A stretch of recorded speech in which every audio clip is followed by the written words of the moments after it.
Bezrat Hashem. Zak v'yamatz. Feel Yes, better, Lord. healthier and stronger. Thank you. February, Rabbi Levitt, Daniel. Okay. Good morning, Lou. Good morning, Rabbi. How are you? Baruch Hashem. Hey, Lou. Morning, Alan.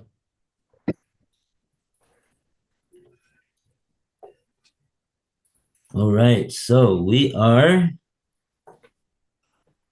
on page 62, and we are up to Pasuk Ches.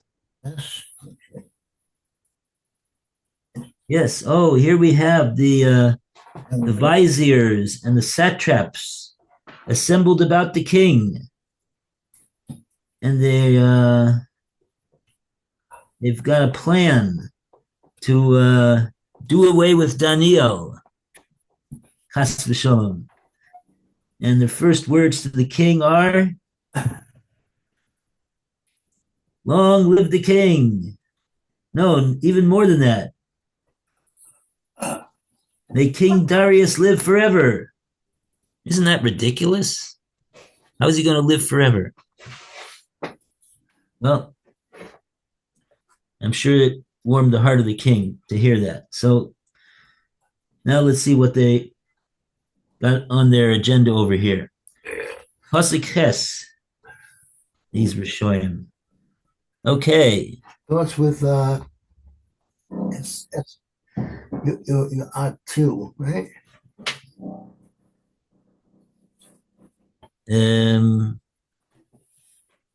Yeah. You are two.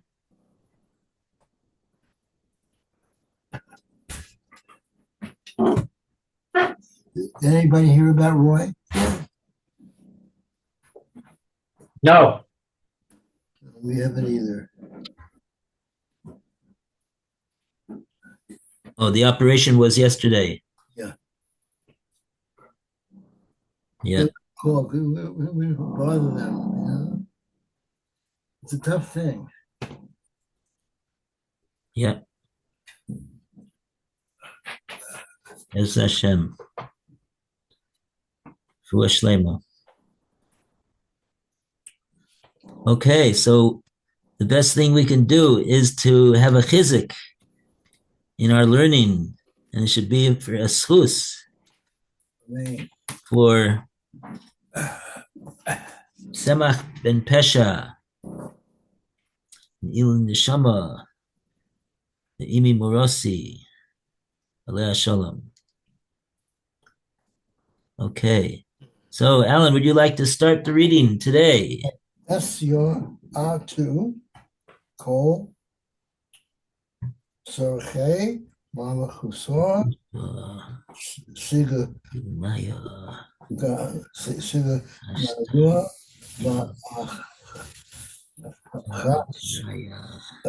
Dara,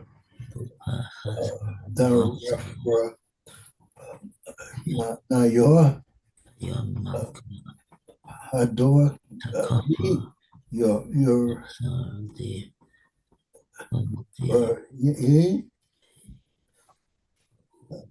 Ufa, Havosaw, Wasaw, Lukayom, Kayom, Malachor, Ulasa, Korfe, Esor, D, Hall, D, Yiva Ace, U, Min, Call, Law, no, Norse,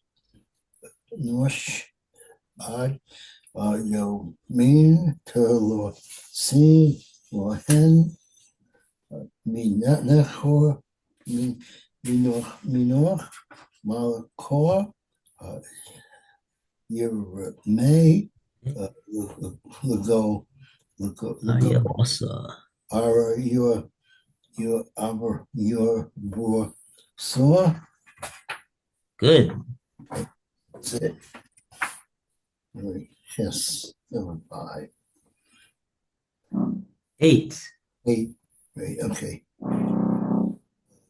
All advisors of the kingdom, the nobles and the satraps, the advisors and the governors have conferred to affirm the king's law and to strengthen his prohibition that whoever will make a request of any god or man for 30 days other than of you, O king, shall be thrown into the lion's pit. Oh, okay. Let's see the note here to verse 8. Okay. Calls survey mala. So all of Svarche Malchusa. the kingdom, even though only two of the viziers had given their assent, the third Daniel was obviously not consulted. In their petition to the king, the satraps made it necessary. The decision had been unanimous. Made it appear, Was that the satraps made it appear right? Okay. Here, the decision had been unanimous. It's necessary in order not to arouse the king's suspicion about Daniel's absence. The presence of such a great multitude of high officials of his realm and the ascertain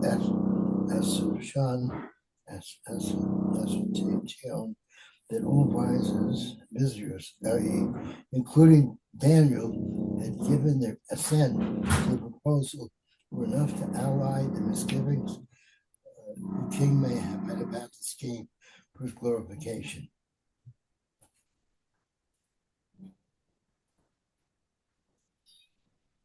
right. Okay, so they wanted to make it seem as though it was a unanimous verdict on behalf of all of the government heads, Daniel wasn't there. Doesn't say why. covering up the fact that Daniel wasn't there, and let alone wasn't consulted about this matter, even though he's the top advisor of the entire kingdom.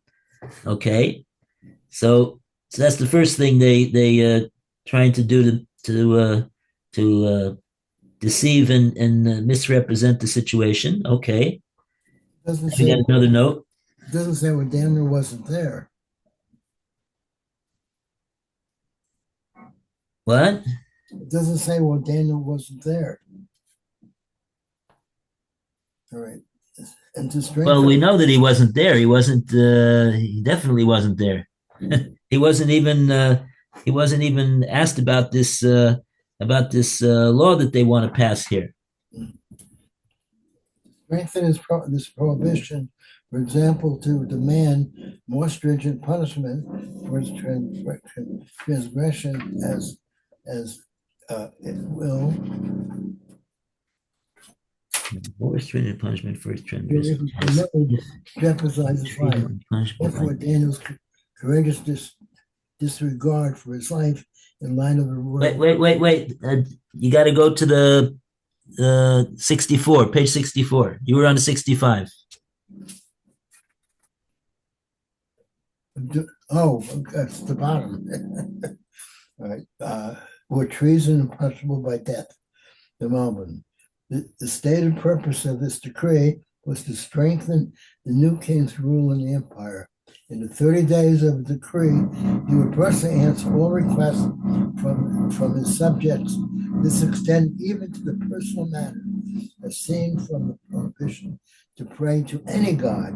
That the governors or the king wished to deify Darius, the decree would not have been limited to 30 days.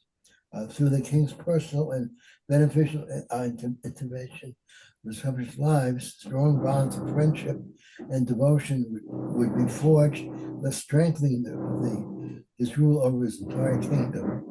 Elsha subjects that the prohibition not to pray to any god meant that Darius would be the sole intermediate between the subjects and their gods. Any petition to any god was brought to him, and he would intercede with that god on behalf of the petitioner. This, of course, is only the outer shell of the proposal. The true objective was to entrap Daniel, as clearly stated in verse 5 to 8. So the king wanted control of everything, right? Well, this is all from not coming from the king. Actually, this is coming from the advisors. They're appealing to the king that they want to do this in order to strengthen his power and forge a strong bonds of friendship and devotion between him the king and all the subjects of the kingdom, and that was the and so on the face of it, that's the way I'm sure that it was presented, and the actual objective, the true objective, was not mentioned at all. That was not mentioned at all. The true objective was to trap Daniel and get him thrown into the lion's den. Okay, because he would be the one who would be davening to Hashem, and so his davening would constitute a violation of this law. Okay.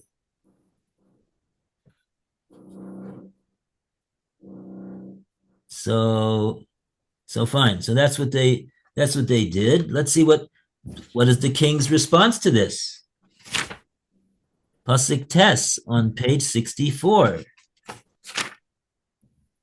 Oh no, they're continuing to talk. Okay, let's hear what else they got to say. Ke'an malka tekim esara v'sir shum kesava di la lehashnaya kedas madai ufaras di la sede. Now the king approved the prohibition and inscribed the writing so that it cannot be abrogated according to the law of Media and Persia, which shall never lapse.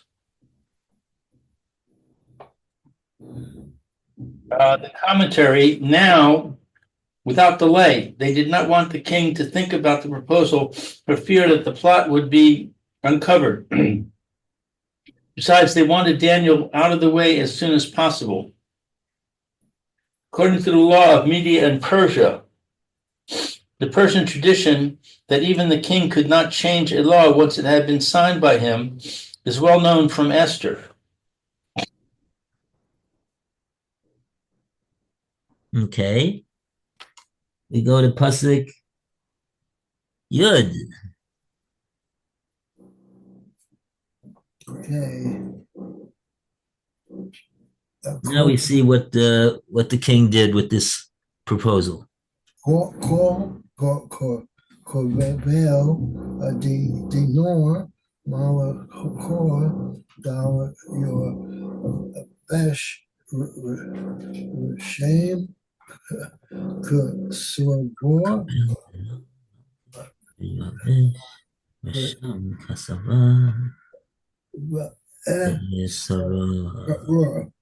So that's the end of that. This is a very short one. All right, so Yud is 10. As a result of this, King Darius inscribed the writing in the prohibition. When Daniel learned that the writing had been inscribed, he went home. He had windows open in the upper. Okay, let's see what else there is over here. 10. They don't make too much about him signing it. Oh, there's nothing for 10. But Zos, Mitzudas David says over here, Kol Kabel, Zos, for the sake of this, Shahaya Hadavar, Lachos Lekamelucha, That's the way they presented it, that this matter was in order to strengthen the kingdom. Lazeh Kosovo, the Melech said, oh, that sounds like a very good idea to strengthen my kingdom. Oh, absolutely. A fine idea. I will sign this right away. Yeah, very good. That's the way they did. Lazeh Kosovo Melech Miktav Yodo Alexav V'Hakesher V'Hikshar, whatever.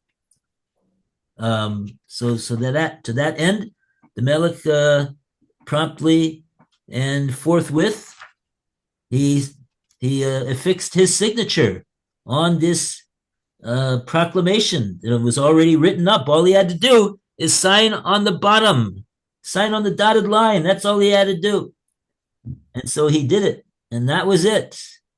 The law was in effect,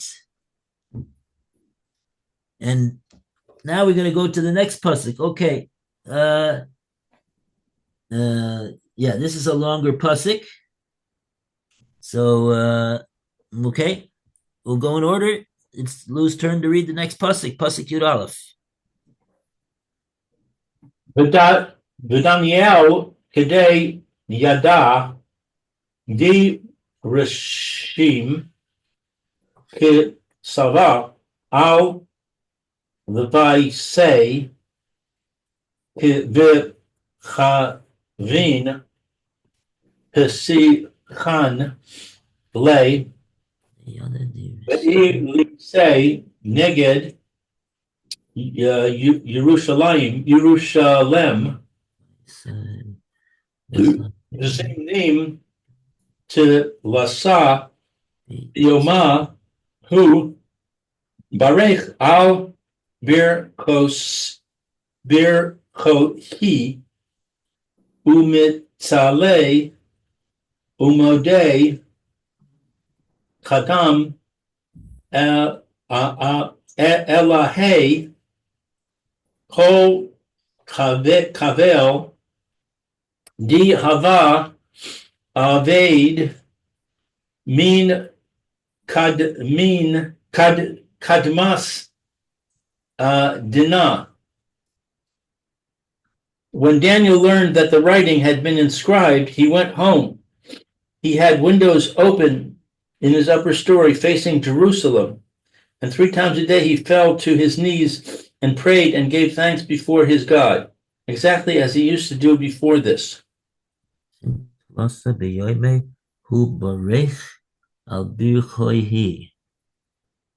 He bent down on his knees, umitzale umode, kadam Elohe. Okay.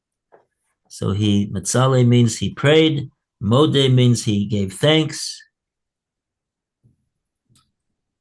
And it says, just as he used to do before this proclamation was written, exactly as he had done.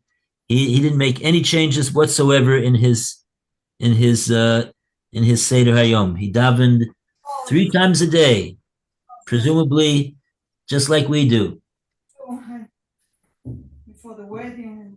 Oh, yeah. And okay, yeah. Oh, you got notes over here. Daniel learned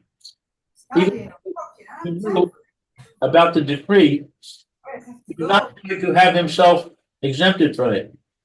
Since the decree had been determined after a short period of 30 days and had as its ostensible objective the glorification of the king and the strengthening of his reign, Daniel did not want to give the appearance of opposition to this goal. He felt he could evade the decree by praying in secret. Well, that doesn't sound right, because it says he opened his windows on the upper story. That seems to imply to me that he was not making a secret out of it. Opened his windows. Yeah, I assume the reason that the pasuk is telling us that he opened his windows was to say that he was making a public display of his praying. Well, what? Yeah. I mean, if you're going to do it in secret, you close the windows, close the shades, and dive in quietly. Mm-hmm. I So don't. the comment doesn't seem to make sense to me. Well, what you mean? He should have publicly violated the king's decree. No, I'm saying it seems to me from what the pasuk says that he did publicly violate it. But That, does that make sense? That's that the way we should understand what he did. right? Why does it say he opened his windows? Why do Okay. you know that he opened his windows? That's irrelevant, right? No, there's some, that's true. What it's important to know why it is he opened the windows. Right. I'm saying to me that is telling me that he was not trying to make a secret out of it. He opened his windows so people could see and hear him when he prayed.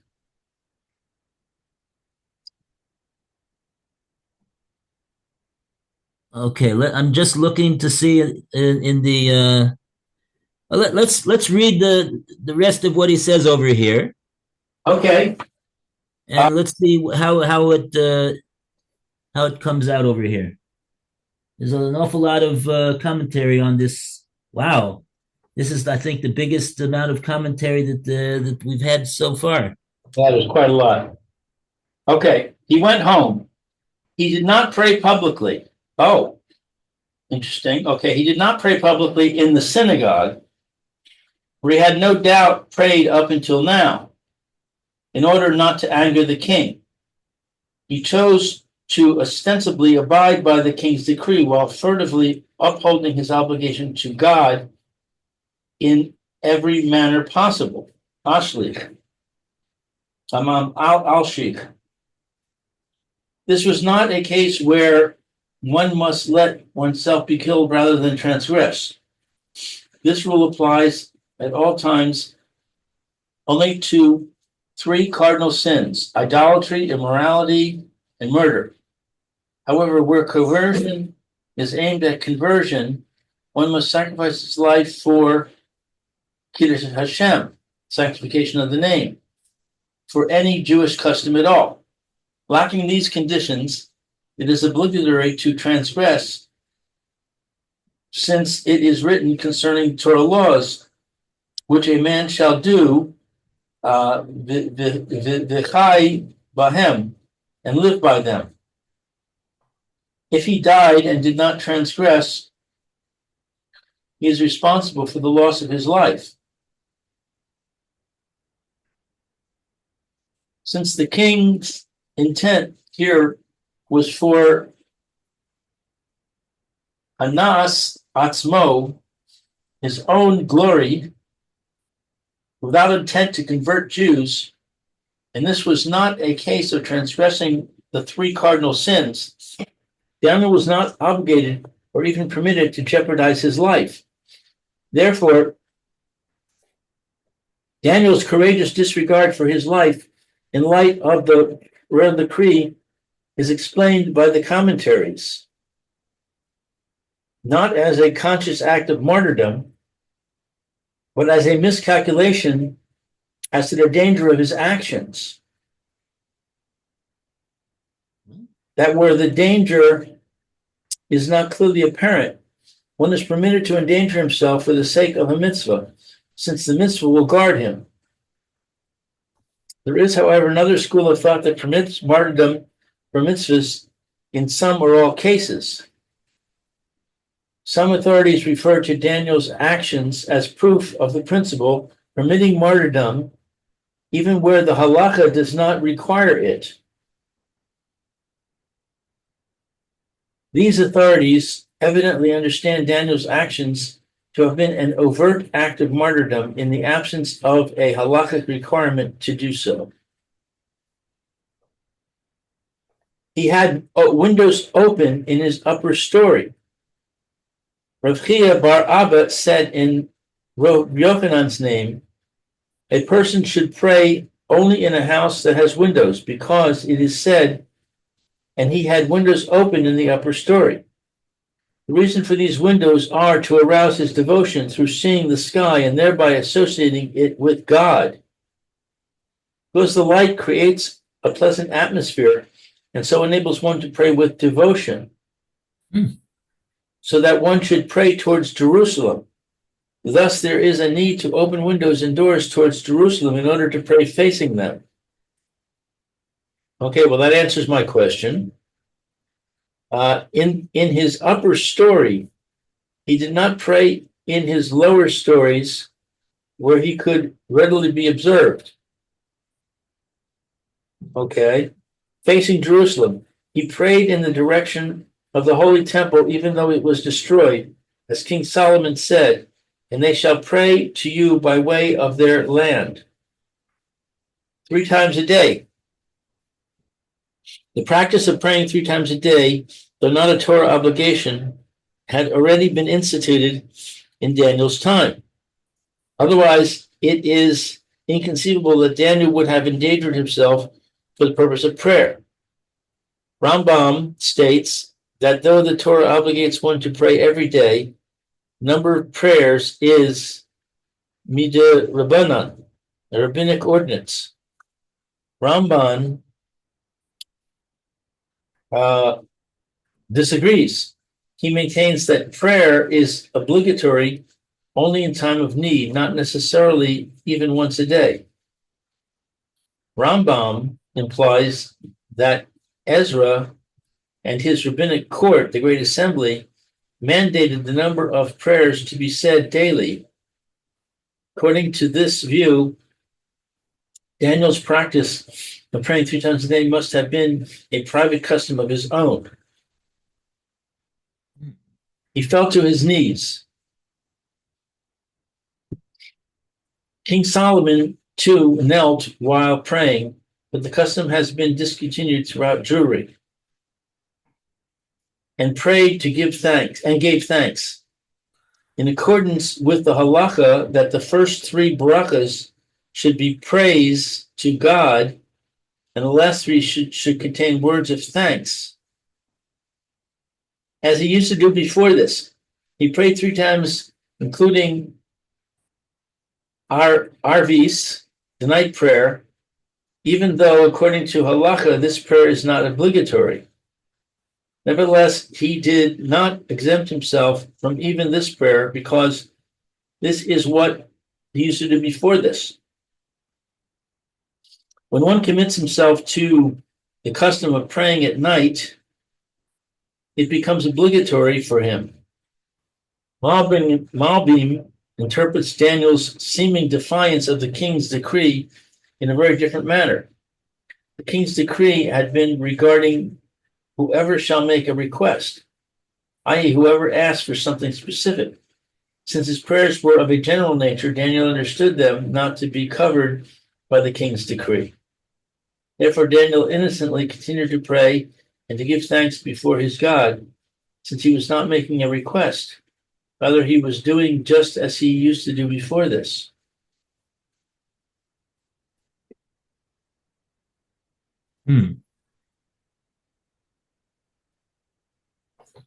Okay.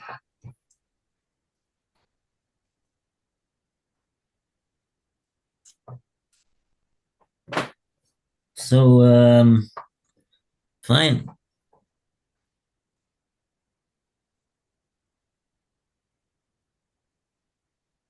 Yeah, you get a lot of different. They bring you. That's what Art Scroll does. You get a lot of different views about the matter. Right. So it comes out. It seems to come out that yeah, and then of course a lot of the things that was said over here was didn't even have any commentator that they were quoting. Just sounded like it was Art Scroll saying it. Right. But what they wanted to say, of course. Um, so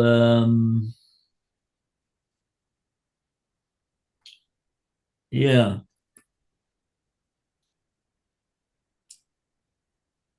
and Right. So they're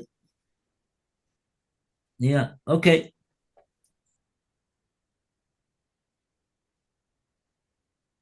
Fine. Okay. Good morning, Mayor. Good morning. Good morning. Let's go directly to Mayor, and we'll uh see what happens over here in Pasuk You'd bet. Yud Base. Okay. It says, Dayin guvraya ilech hargishu hashkachu LeDaniel be'et umitchanan kadam elahe. So then these men assembled and found Daniel praying and supplicating before his God. Okay, so Hargishu assembled. The translation follows the consensus of the commentators to verse 7. Okay. Ba'e, praying, literally requesting. Huh. Because of their determination to find Daniel guilty of transgressing the king's decree, they interpreted his prayer as a specific petition, attributing to him the action ba'e, request, even though Daniel avoided that aspect of prayer. Uh-huh. Sounds like a lynch mob. Okay. And the next one, mitchanein, and supplicating. We learn from this that in general, a person's prayer should not be a burden and chore. Rather, it should be said in the manner of supplication and pleading. One should pray supplicatingly like a beggar at the door. The Orach Chaim, okay? One should not pray like someone carrying a burden who then throws it down and goes away. Mhm. Reminds me of Hebrew school. Well, when we had junior congregation, most of the kids, once it was over, just well, they went to Kiddush, obviously, but then they just escaped. They just wanted to get out. Uh-huh. They threw, yeah, whatever. Okay. Yeah. I Yeah. didn't understand that because I loved going to shul. Ah, wow, you were different, Mayor. I guess I was. Baruch Hashem. Mm, So yes. so it's interesting over here that according to the Malbim, the note that you quoted, the Malbim understands that this that it says here in the pasuk that Daniel was boy, which means literally to request, like you have in the Gemara. It says boy Rava Uh-huh. or boy Rav Yirmiyah. What does it mean? And we translate it as they asked the question, but they're asking something. They're asking for something. They're making a request. So this was this if that's what in fact Daniel was doing, then that would have violated the decree that these Rishoyim had made up and got the king to sign, because they made the decree that no one is supposed to make any request of any person or any god except for the king for the next 30 days. Oh, and then they okay, well, okay. I don't want to get hung up in the 30 days or was it was forever or whatever. Anyway, so but the what the Malbim is saying over here is that how could they know what Daniel was saying? Presumably, Daniel wasn't saying the words in a way that they could audibly hear what he was saying. But the Malbim says since they were so determined to find him guilty, So therefore, they attributed to him the action of bo'eh, of making a request, even though the Malbim says that Daniel, for his part, he did not make any requests. He avoided this aspect of prayer. There's three different aspects of prayer. There's the first part, which is praise. There's the middle part, which is making requests, and then the third part of giving thanks. And so the Malbim is saying over here that Daniel actually never really technically violated the decree because he never made any requests, and that was evident from what it said in the previous pasuk when it says is that he was matzaleh and modeh, and those words the Malbim was explaining meant to the aspects of prayer of praise and of giving thanks, and that's what he did. He didn't do any boy. He didn't do any requests. But this is what they are going to accuse him of. They're going to say we went and observed him, and we saw that he was making requests. Okay.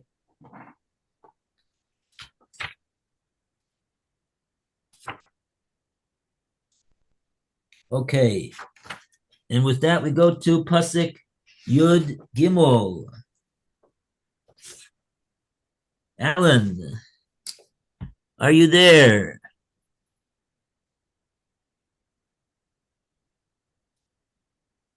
Alan?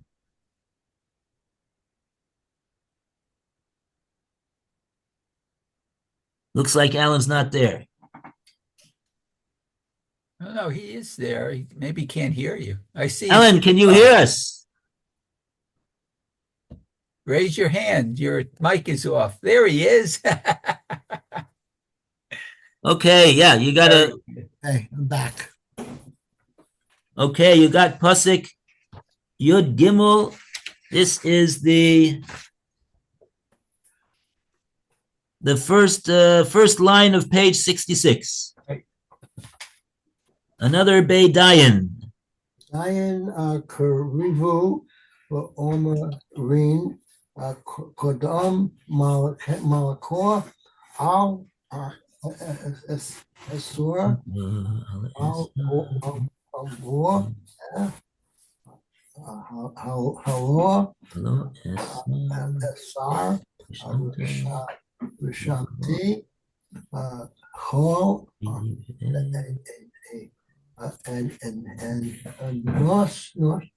North D give a min call Elor North Ad Yomin to Lor Sin Lohan Minor Malakor Yes May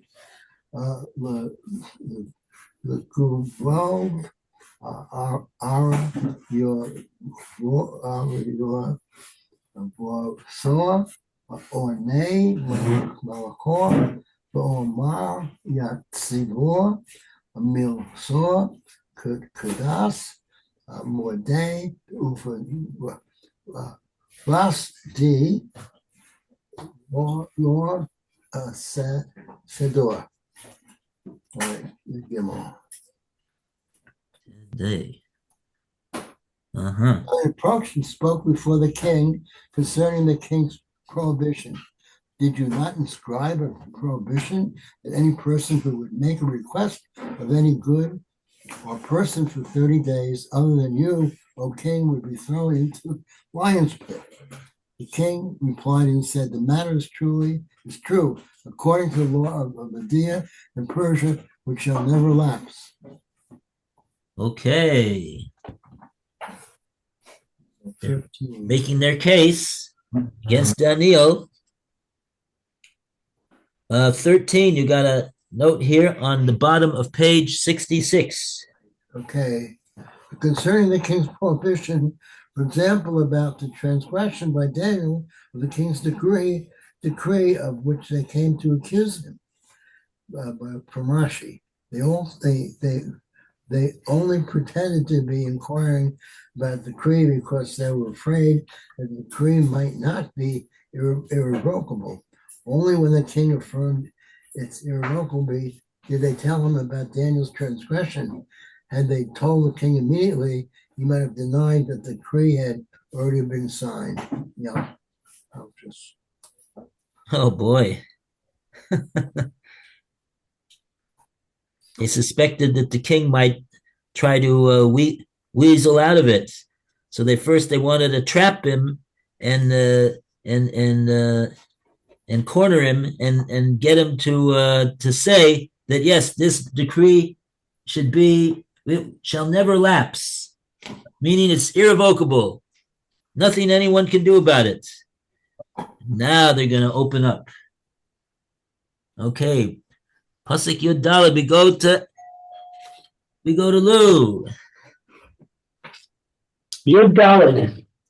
1 second, I have to answer this. You can keep reading. I'll be back in a minute.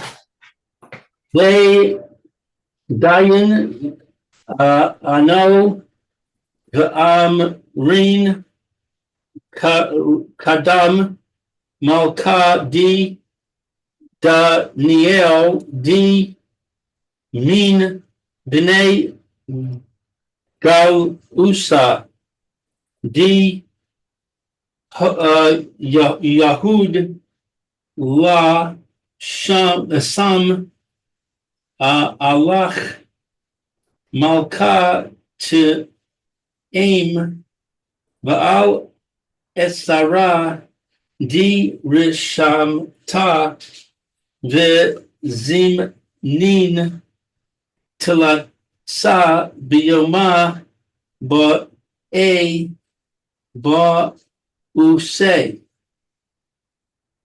Okay, so then they exclaimed and said before the king that Daniel, who is one of the people of the exiled of Judah, has not paid attention to you, O king, and to the prohibition that you have inscribed. 3 times a day he prays his prayer. So the commentary says he prays his prayer. He makes his request. Here again, they were careful to describe Daniel's prayer as petitioning, and as such covered by the king's decree.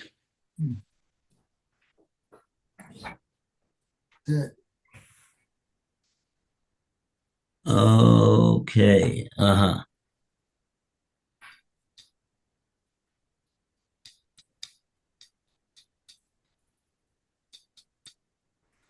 Okay. So that's what they said. They exclaimed and they said before the king that Daniel, yeah, who's one of the people of the exile of Judah, he doesn't pay attention to you. 3 times a day he prays his prayer. And what's the word that they use in the Aramaic? Yeah, they're careful. That's what the Malbim is pointing out over here. Zimnin talasa 3 times, bayoma 3 times every day. Ba'e, bu'use. He's making petitions and making requests. That's how they describe his tefillah of praise and thanks.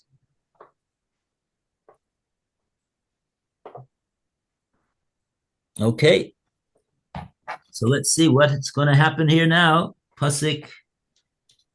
I think we're out of time. We're out of time. Okay. Yes. All right. Very well. Yashikara to everybody. And Refuah Shlema to Boy, Bezrat Hashem. In a little while.